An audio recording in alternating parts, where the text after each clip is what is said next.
For our Unit 1 test review, we'll go ahead and start with chapter number 1. The first question wants us to determine which of the following describes nominal data. Now, this is a concept from chapter number 1, and for chapter number 1, I had posted the information in eCampus as a presentation. Chapter number 1 is mainly just vocabulary. One thing with the 4 different measurement types, nominal data just represents a category, a non-overlapping category without any type of rank or order. So when we think of that, what nominal data represents, we look at the two options here, option 1 and option 2. Option 1 just says my favorite days of the week are Friday, Saturday, and Tuesday. Option 2 says my favorite day of the week is Friday, my second favorite day of the week is Saturday, and my third favorite day of the week is Tuesday. So although both option 1, option 2 have a category, more or less, which are your favorite days of the week, option 2 actually has some type of a ranking system, right? Your favorite is your first, your second favorite, and your third favorite.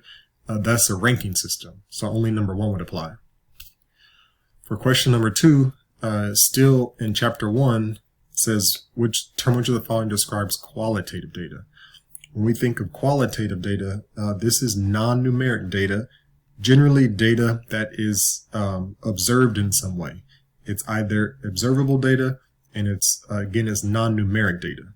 So when we look at each of the 3 options that we have to go off of, option number 1 says the volume of a shipping container in gallons. So that's very much numeric. The name of a material from which a container is made. So a material could be glass, a material could be metal, a material could be wood. So that's more or less like a category.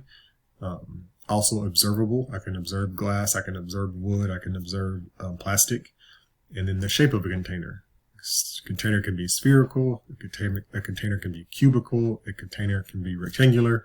So when we look at those 3, volume is a number, and then the other 2, they more or less fall in line with what qualitative data is. Generally data that's observed in some way, non-numeric, and it's not really measurable in any way. Number 3 says when rolling 2 6-sided die, your total rolls range from 2 to 12, and we want to characterize the nature of the roll.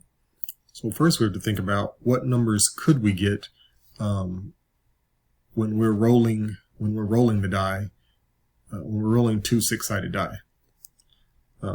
So if we start with 2, that means we got a 1 and a 1, and then we can also get 3, which would be a 1 and a 2, and then we can get 4. We can get any combination ... up to 12.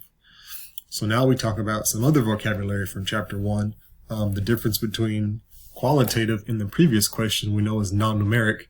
So in the answer choices, we can get rid of any answer that mentions qualitative, because this is numeric in nature, so it's definitely not qualitative.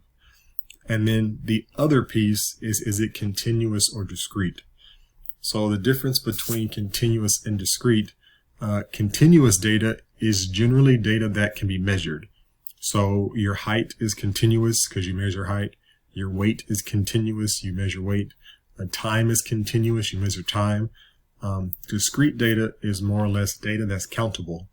So the number of students taking this course online is countable. That would be discrete. The total here that we roll is countable, right? We can count the total. We're not going to measure the total. So that is also discrete. So for this particular problem, it would be discrete because it's countable. Also, discrete represents whole numbers only. And continuous generally is not limited to only whole number values. You can also include decimals, any value in between a whole number as well. So those would be the first 3 questions. Now we one last question in the chapter 1, and then we transition into chapter 2. So number 4 says what type of sampling is best employed if the country is divided into economic classes and a sample is chosen from each class to be surveyed. Well, for this question, there was 4 main sampling methods. And for this one, kind of a visual here, if I were to draw out the country, which I'm not really an artist, but if I were to draw out the country, let's say this country, and I'm going to speed this up a little bit. So I draw out the country, and then I have my economic classes here, and basically the country is mixed, right? Everywhere in the country, you have high class, you have middle class, and you have low class. The country is entirely mixed. So what number 4 wants us to think about is we take the whole entire country and we sort everyone into one of 3 groups. You could be more than 3, but let's just keep it simple and say one of 3 groups. You're either high class, or I guess I could say upper class, middle class, or low class. So if we did that and we put everyone into one of those 3 groups, this is called a strata, where we divide a population into a like characteristic. So everyone in this first little group are all considered upper class, certain income earners, right? The higher, probably 1%.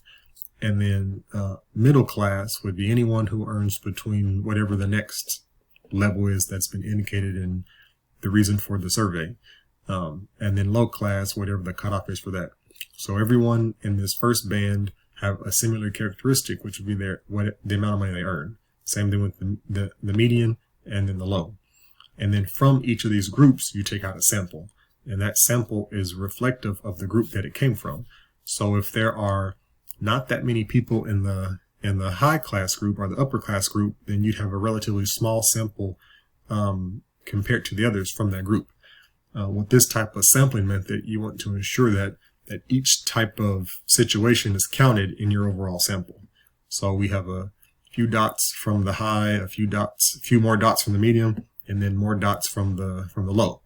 And then that sample is been collected based on the stratification process. So this is called a stratified sample, because the process in which you separate a population into like groups is called a stratum. So if you think about the students in the classroom, I can separate you based on males and females, and that will be a stratification. And then from the males and the females, I could draw out a sample from that. For number 5, we transition into chapter 2. And chapter 2 is where we looked at displaying and organizing data. So the first one says Greg wants to construct a frequency distribution for the political affiliation of the employees at a hardware store. What type of distribution would be best? So we have to think about political affiliation. What does that represent? This is a category. You could be a number of different political affiliations. I could be Democrat, I can be Republican, I can be Libertarian, I could be Green Party, I could be Independent. So those are different categories. And the other three options are numeric. You can have an ungrouped distribution, you can have a cumulative distribution, or you can have a group distribution. We didn't construct a ungrouped distribution, but this is numeric in nature when the data set is small enough where you don't have to group the numbers into classes like we did with a grouped frequency distribution that we will look at in another example. So that basically, again, it's more or less vocabulary. Then question number 6, we start getting into talking about boundaries from chapter number 2. So this is just to kind of see if you have an idea, maybe to jog your memory before you get down to the problem where you have to actually construct a grouped frequency distribution. So if we remember, with the boundary, we are trying to write an interval that contains a value. And in this case, we want to contain 11 through 18. So because it's a whole number, we're going to add and subtract 0.5, subtract 0.5 from 11, and then add 0.5 to 18. And this is where we have to make sure we pay careful attention to our place value. So if I subtract 0.5 to that, so this will be my little boundary here. this would be the boundary 10.5 to 18.5 based on this particular class. Now, if I have non-whole numbers, so 11.3 to 18.4, just made these numbers up, then I will construct my boundary in a similar way, except I have to be aware of the place value. So in this case, I would add or subtract 0.05, and that's because of the decimal, the values in the tenths place. So I have to account for that value in my 0.5 here, because there's no number, these are whole numbers, so I can just add and subtract 0.5. But for every number after the ones place, I want to represent that with the 0, and then I'm gonna, of course, still have our 5. So we would be subtracting 0.05 from 11.13 and adding 0.05 to 18.4, and that will subsequently get us our boundary that we're looking for. So 11.25 and then 18.45, and that would be my interval. For question number 7, it says which graph best represents data using vertical bars and various heights to indicate frequencies. So if we kind of construct how that might look,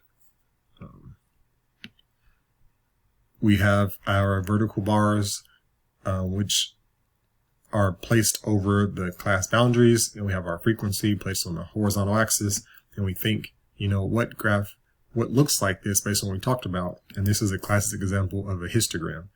The other ones, remember the frequency polygon is done not with the class boundaries, that's done with the midpoint in the frequencies. And the ogive, I guess you can kind of think of it as a cumulative frequency. There is no plot called cumulative frequency. It's the ogive plot. It uses the cumulative frequencies from the distribution to plot that one. So this was like a distractor. These three are actually graphs that we constructed in section 2.2, I want to say. Go back. And then for our last question for chapter 2 is the stem and leaf plot. So on your test, it'll be a multiple choice question. So this would be hopefully fairly simple for you guys to pick out the stem and leaf plot, because essentially it's just a process of elimination. So I know that I'm looking for 98 in each of my plots here. So when I go to the first one has a 98, the second one has a 98, all of them have 98. So I can't rule any of them out so far. And then I go to 73 and I look at A and B. Well, they don't have a 73, right? It has 77 in both. So this would indicate 77, 77. So it couldn't be A nor B, but C and D both have 73. And then I do the same thing with 64. Look at 64 in the last two in C or D and see if, and then we check if they both contain 64, and they don't, so it's just C. Excuse me. And we remember that the first digits is the stem, and the trailing digits are the leaves. And that's it for chapter 2, for the multiple choice part. And then when we transition to chapter 10, so this is the last chapter that we covered, it was about correlation and linear regression. So number 9 wants to check if you know what a regression line is used for. So a regression line can be used to show trends in data. Well, let's kind of sketch out a regression line and see if I were to kind of make a little scatter plot here and draw a regression line, and I can see that that regression line is showing me the line itself is increasing. So we can only get that. I can't just draw the regression line decreasing because it doesn't match the direction of the points. So our regression line definitely can show trends in data. So that would be a true statement.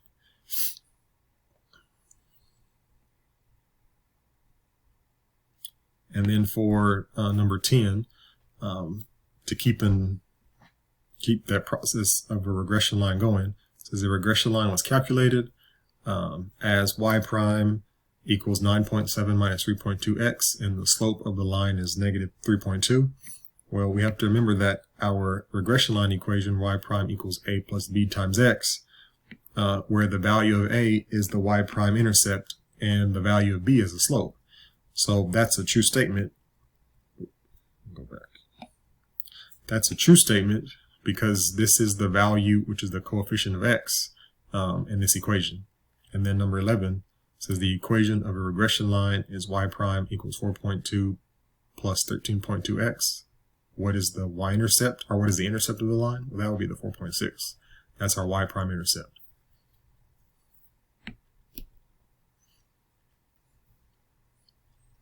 And then number 12 and number 13, both related to chapter 10, but number 13 is where we transition to the free response. So you would see similar questions like this on your first exam. Number 12 says, what is the value of y prime when x is 3? If the equation of the regression line is y prime equals 23.1 minus 3.8 times x. So we know this is the value of x. So we're just utilizing substitution here. We can easily take that value and substitute it in for x and then evaluate it. And so we get 11.7. That's not too terribly difficult, just to see if you understand that process of finding a predicted value. And then number 13 is where we start our free response portion of our exam. So still from chapter 10, if the equation of the regression line is this, then a value of y prime equals negative 34 will result in an x value of. So in this case, we want to look at, can we substitute again, and can we solve an equation? So I'm replacing y prime with negative 34, and then I just simply use inverse operations to solve it. So our goal is to isolate the value of x, which means I want to move the 2 to the other side, and since it's adding 2 to 9x, the inverse of that would be to subtract 2. So we subtract 2 from both sides, get negative 36 equals 9x, and then now I want to isolate that variable term. So this is 9 times x, or 9 times the unknown is negative 36. So the inverse of multiplying is to divide. So we divide both sides by 9, and then that will give us our value of x, which is negative 4. So again, hopefully not too difficult, but just these questions, the multiple choice questions leading into the free response, are just to kind of remind you of some concepts before you get to a free response question where you have to run through an entire process at once instead of just kind of, oh, here's this problem in isolation, here's this part in isolation. Now for number 14, there's a graph here. You actually won't have to graph on your test that you'll take, but I just included the graph here so we can talk about the scatter plot again. In this question, I give you the correlation value, also give you the value of A and B, but you will need to be able to find that on at least one of your questions. So I'm going to go over again how to find that information. So this comes from chapter 2, number 14. It says a researcher wishes to determine whether a person's income is related to the person's age. It says draw a scatter plot and comment on the nature of the relationship if R equals 0.828. So I want to make sure that one, this is the scatter plot, so I'm just quickly plotting those points on there. And then, do we remember how to find this value? Either by hand, or do we remember how to find that value using the calculator? I'm not going to run through the hand calculation again, but I am going to show you how to enter that into the calculator. I would assume that most of us would probably be finding that value in the calculator. So I've already, in the interest of saving some time, I went ahead and input the data into the calculator. And I just wanted to run through that calculation again, because this is going to be kind of a 2-for-1 deal. In the process of getting the R value, we'll also get the values of A and B as well. But we have to remember that our mode, we have to go to mode and turn on the statistics, the stat diagnostic. So that's something we want to make sure.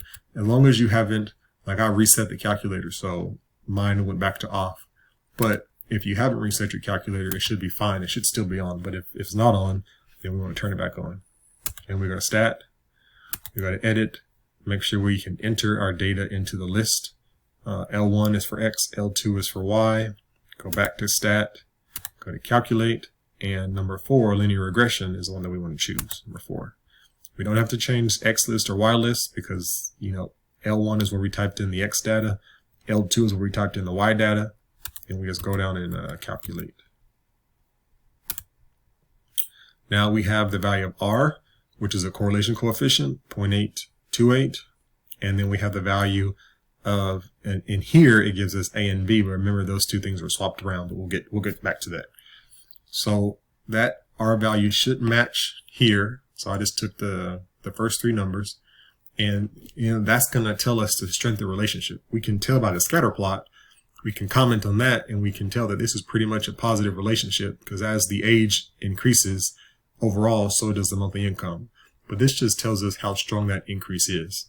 And so when we are able to write out a little statement here, we can say that there is a strong positive linear relationship between basically between someone's income and their age. That's what we can say. And then for part B, it wants us to write and interpret the trend line. So again, I've already included the values for A and B, but I want to make sure you can find them, because you will have to find them on at least one of the problems in your on your test. So if I go back to here, I already have the notice that on here I wrote the value of A was 102.54 and the value of B was 43.51. That's because of our trend line equation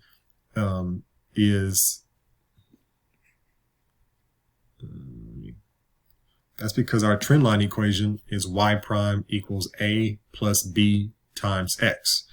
And if I go back to the calculator, it uses y equals AX plus B. So those values are reversed. It is just like in your homework, you want to make sure that you know that this value is actually the y prime intercept, because it's the y-intercept for this equation, since it's not related to the x value. And then the slope is this number, because that's the coefficient of x. So we want to make sure we retain that when we go over to here, and we don't swap them around, because that's going to affect our any calculation we make from those two numbers in our equation, and then it'll affect our interpretation as well. So when we write out our equation, to be y prime equals 1002.54 plus 43.51x. And then the problem wants us to interpret what that value means. So y prime, we know that to be the predicted value, right? And that's just telling us what it is we are predicting. And in this case, we are predicting income based on age. And so X is just the person's age in years. Now, what does A and B represent? Well, A is essentially a person's income when their age is 0, which, doesn't really make any sense. So that's oftentimes we don't really look at the intercept as far as a meaningful value for our data, because that doesn't really make much sense to you that someone is earning over $1,000 when they're 0. They're still in the womb, essentially. I guess unless they have rich parents or grandparents and just sending the money, but that's too much inferring for this problem. So that's what it means. Even in your homework, it doesn't ask you to interpret that. I just like to include that in case you ever plan on taking even a higher level statistics course, and you'll have an understanding of those values. Even if you have already completed an algebra course, or you're going to take an algebra course, you'll have to interpret slope and y-intercept, and it's essentially the same, more or less the same interpretation. And then our slope, of course, it's positive, and it should be positive because our graph is increasing. And so the slope for a trend line is just the average increase, because it's the average increase or decrease depending on if depending on if there's a positive or negative relationship or correlation. In this case, since there's a positive relationship, it's the average increase, and it's the average increase in their monthly income as the person's age increases by a year. So those are all the kind of parts that we want to be able to interpret as far as on the test is concerned.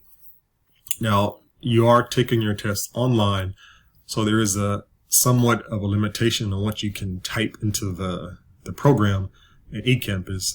So for the free response questions, I'll have you write stuff down on a sheet of paper, and then you'll upload that into eCampus into a separate submission, because you won't be able to submit it at the same time as your test. But I will show that to you. Number 15 from chapter 2, when we constructed the grouped frequency distribution. So here it says a recent statistics exam yielded the following 10 scores, and we're going to construct a group frequency distribution with 4 classes using the data shown. So for that, we know that we need to find the class width first, and the class width is just the range divided by the number of classes, in this case 4. In our range, we look at the highest and the lowest, so 99 minus 67 divided by 4, 32 divided by 4, which is 8, and we have to remember that value always needs to be rounded to the nearest whole number. Even if it is a whole number, we want to round it. So our class width is going to be 9. If this number is incorrect, then everything we do here is likely to be incorrect. We may get the frequency right, just on maybe you could get this partially correct, but the midpoints, the boundary, the class boundaries, the class limits, those would be off. So we want to make sure we find this number correctly. Once we get that number, we always start with the smallest value, so we can get that from our range, 67. And this is called our lower bound. So this 67 is the lower bound in my class limit. And I like to find all the lower bounds first. So that entails me just adding 9 to this number. And I'd keep adding 9 to that number. So I find the next lower bound, the next. And that's just adding 9 each time. To find the upper bound in each limit, since there's no overlap between one class and the next, it's just the next number 1 less. So if this goes up to 70, if this starts at 76, then the next whole number below it will be 75. And we just keep doing that until we get to the end of our class limits. Now our class boundaries, because these are whole numbers, is where we look at subtracting 0.5 and adding 0.5 to the class limits. So that's like that question, the multiple choice question, just to kind of prep you for this. And then to get our midpoints, we look at adding the 2 limits together. So 67 plus 75 divided by 2, 71. And we keep doing that for all of them. 76 plus 84 divided by 2, 80. I just don't show that process again. And then we do our frequency. So that comes from looking to determine which values fall into this first interval, this first limit. So 3 numbers are between 67 and 75, and then 4 numbers are between 76 and 84. And then we just kind of keep up with that process until we have our table constructed. Now, after you construct the table, you don't have to create any type of graphical displays, so you don't have to worry about that. You just have to be able to construct the table correctly. In chapter 3, we actually will be still dealing with the grouped frequency distribution, but in terms of finding the mean, the median, the mode, and information like that. You won't have to construct it again, but you will need to be able to find midpoint in chapter 3, and you will need to be able to have prior knowledge of this table in chapter 3. All right, and then for our last question, it's another question from chapter 10, or it's a chapter 10 question. And then again, I give you the correlation value. Just know that be expected to know how to find it, just like we looked at in that chapter 2 question, and then also be able to know how to find the values of A and B. So for this one, it says a study was conducted to determine if there's a relationship between between the prices a non-member of a book club paid for various publications and the prices that a member paid for the same publications. The data gathered is shown below. The correlation coefficient is this. So that's the correlation coefficient between the non-member price and the member price, or between the member price and the non-member price. So this is describe what the correlation coefficient reveals about the data. Well, for 1, this value is positive, and 2, it's greater than 0.75, it's greater than 0.8, it's getting close to 0.9. So we can say that there is a strong positive relationship. Yeah, I said that. So we can say that there is a strong positive relationship between strong positive linear relationship between the member price and the non-member price. That's essentially what it tells us. And then for the second 2 parts is where we look at how we can use the trend line to make predictions or to find values. So the first one says if y prime equals negative 4.5 plus 0.76x is the trend line equation for the above data, then what is the predicted price if the non-member price is set to 50? So more or less, this is similar to one of the questions that we've seen up above. We want to be able to evaluate the equation, where this predicted price is what we're trying to find based on a given value for X. So we just substitute that in and we solve it. And that's mainly just like a calculation. And you can either do that calculation by hand or input that in the calculator. One thing I want you to be aware of is the rounding. So just like in your homework, please pay attention to the rounding. So a round answers the nearest dollar. So it would just be approximately $33 because we're not going to round that up. Now, I'm not a stickler on rounding. Your homework is, but if you get close to the value, then and that's the reason for your work. So I can see your thought process and to see kind of how you input the numbers, what you were doing. So I'm a little more lenient in that way than your homework is. But that value is a predicted value. That's the predicted member price if they want to set the non-member price to $50. And then part B is just working backwards. It's like the problem we were solving for X up above.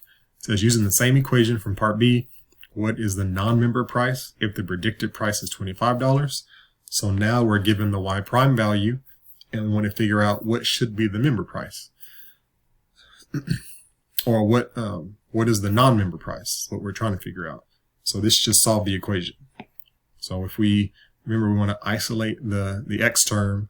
So we have negative 4.54, and then we would add 4.54 to both sides, get 29.54, bring down our 0.76x, and then because this is 0.76 times x, the inverse of multiplication is division. So we can divide both sides by 0.76, and that'll give us the X value we need, and then we can easily round that to 39, and so that would be the non-member price.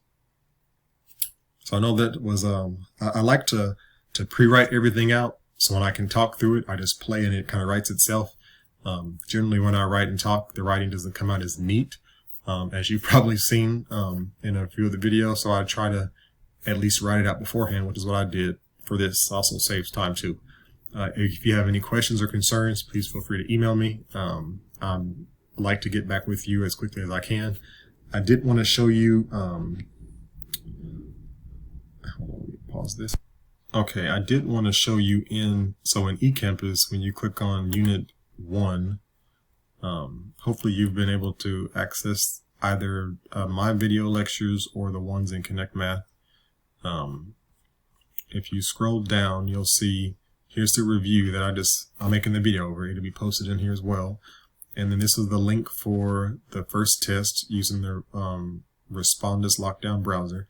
I'm actually extending the test date from tomorrow to April 10th. So you have until next Friday instead of Monday. And also the homework will be extended as well. If you have issues with the Lockdown browser, you can look at this video or this PDF document.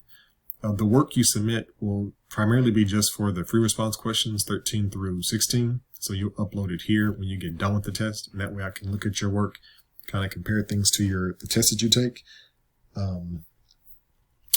Also, if you have a tablet, you can download the Respondus browser on your tablet as well to keep your computer free. Because I know some of you may be using Desmos or the calculator that you've downloaded to your computer. So I have in the options, I did allow use of Desmos during the Lockdown browser, so it should bring that up or allow you to bring it up, which is why I put on here April 3rd, so that I can continue to kind of play around with it to see how I can get it, to show up. But if you have any issues, just feel free to email me if you have any concerns. There's a 3-hour time limit. I believe that should be enough time. But if someone is feeling like they're not sure if they can do it in 3 hours, then by all means, let me know. That would work something out. If you, for any reason, can't download the Lockdown browser, please email me so we can figure something else out. It's just something that we have to use to make sure this keep the security of the test, to make sure that you, the student who are enrolled in the course, is the one actually taking the exam. I know one person has already emailed me, and we're in communication, and I'm trying to figure out an alternative. So don't worry, we'll figure something out. Other than that, hope you all are doing well. Again, if you have questions, please email me, let me know.